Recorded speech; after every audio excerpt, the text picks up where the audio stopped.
For as long as I can remember, I've been both my daughter's first line of defense in life. Alex, the thoughtful planner, who's endearingly positive, soulful, and sweet. And Mackenzie, who knows just how to make sure that she's the light that shines brightest wherever she goes. Each in her own way is just fine navigating life on her own. Still, something deep inside of me prompts me, as their mother, to walk slightly ahead of them in order to protect them and defend them. I know I shouldn't, but I do it anyway. So almost 20 years ago, when my daughter Alex returned from her first day of school in 4th grade, telling me that her new teacher, Mrs. Stuff, spent extra time working with her all day, sent her down to the nurse for a hearing test, and wanted to meet with me and my husband, what did I do? I went into fighting mode. Who the hell was this Mrs. Stuff? And what did she think she was going to tell me about my daughter after one lousy day of school? I was seething. I had only one choice, and that was to instantly prepare for that meeting as only a mother could. I quickly gathered all of my I have the best, smartest kid ever examples, including Alex's old report card, a trophy, and a cute picture of her at camp with a first-place ribbon for having the neatest bunk. Then I grabbed it, Alex's poem. She'd been so excited about it, waking me up early that morning to show me the poem she created. I was absolutely certain that regardless of what this teacher was about to tell us, Alex's poem would prove to her that my daughter was a genius. A few days later, I walked into that meeting with my new nemesis, fully expecting to come face to face with a battle axe of meanness. Instead, Mrs. Stuff looked a bit softer and motherly, sort of like Edith Bunker. But I didn't let it throw me. I took a deep breath and silently prepared to hold my ground.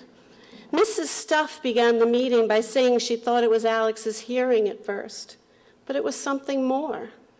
Alex was smart and creative, but had trouble focusing. A couple of the other teachers had joined the meeting who had never met my daughter and nodded in agreement. I promptly told them their opinion didn't matter. Then Mrs. Stuff said what I was secretly dreading, ADD. I was stunned. This was almost 20 years ago, and ADD was not yet a household word. I felt confused and a little frightened. But it was so much easier to feel defensive and a little angry. So I did, and that felt so much better. I glanced over at my husband.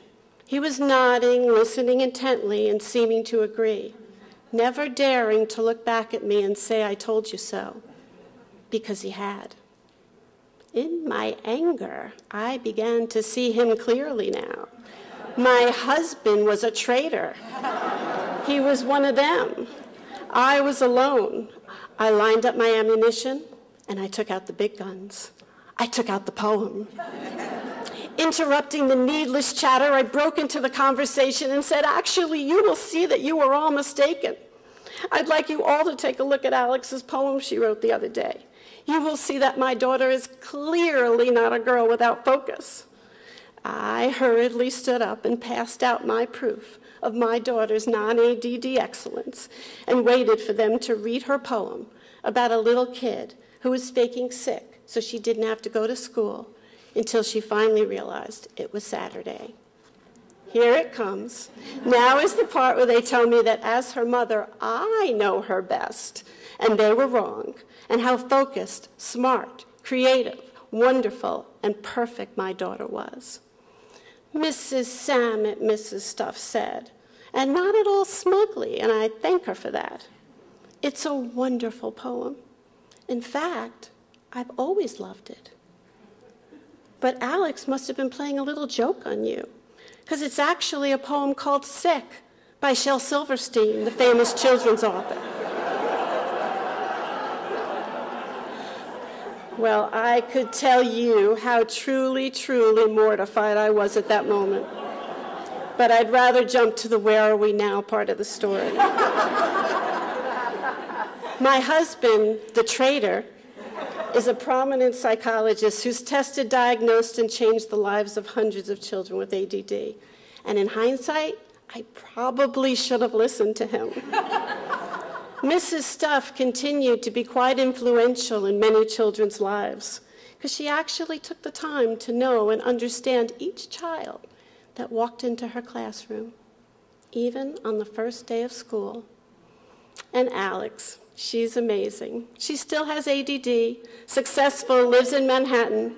She writes a food blog in her spare time, and I absolutely swear, this time, it's all her own words.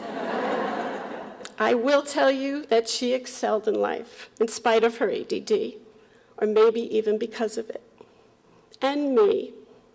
I walked out of that meeting in a quiet daze, suddenly remembering the little things about my daughter's focus and attention that I had failed to notice, or most likely refused to notice, for one reason, and one reason only, because I was her mom. And as a mom, I still worry about whether someone will hurt my daughters, whether men will treat them right, whether they'll excel in their careers, and whether they're safe in their beds at night. I will always be worrying, and I'll always be defending them against anyone who questions how perfect they are, because I'm their mother. And like any good mother, I understand the true power of guilt. And don't think I don't constantly remind my daughter that at the age of 8, she plagiarized Shel Silverstein's writing, passed it off as her own, and contributed to me humiliating myself in front of the Meadow Pond Elementary 4th grade teaching staff in 1995. Thank you.